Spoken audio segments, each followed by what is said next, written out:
This book started when Diane Bruni didn't keep quiet and follow my plan.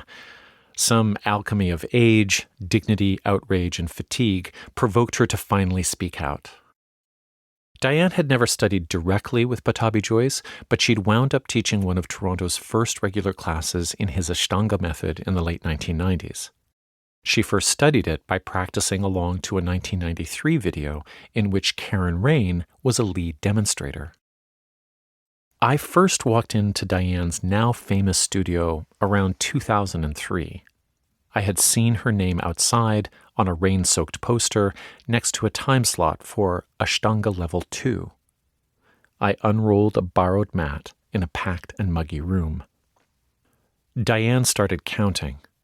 It was hypnotic. 2 hours vanished in a blur of humidity and intensity. Pain broke open my initial shyness and then, strangely, turned into ecstasy. As I've worked with the stories of abuse in the Ashtanga community, I've tried to remember this peak experience, to feel it echo through my tissues, to cherish what it told me about my bodies, its fears and possibilities.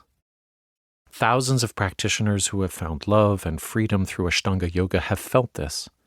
For some, that value was so rich and so wrapped up in their love for Jois that it became very difficult for them to acknowledge that he threw a shadow as long as the stretches were deep. Quivering in a pool of bliss-shocked sweat in the dressing room afterward, I turned to a guy covered in mantra tattoos. "So is this Ashtanga yoga?" I asked. Tattoo Man snapped out his damp towel, folded it neatly, and smiled. "Well, it's also Diane," he said. "Do you come every day?"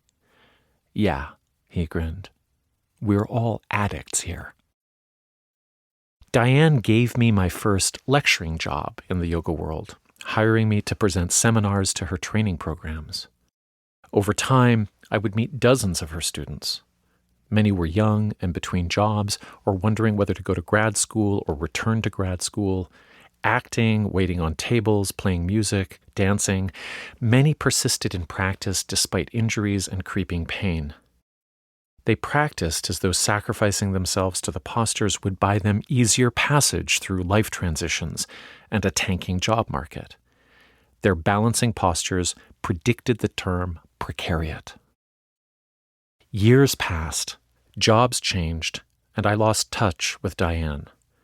I heard through the grapevine that she'd had a yoga-related hip injury, and then a battle with breast cancer.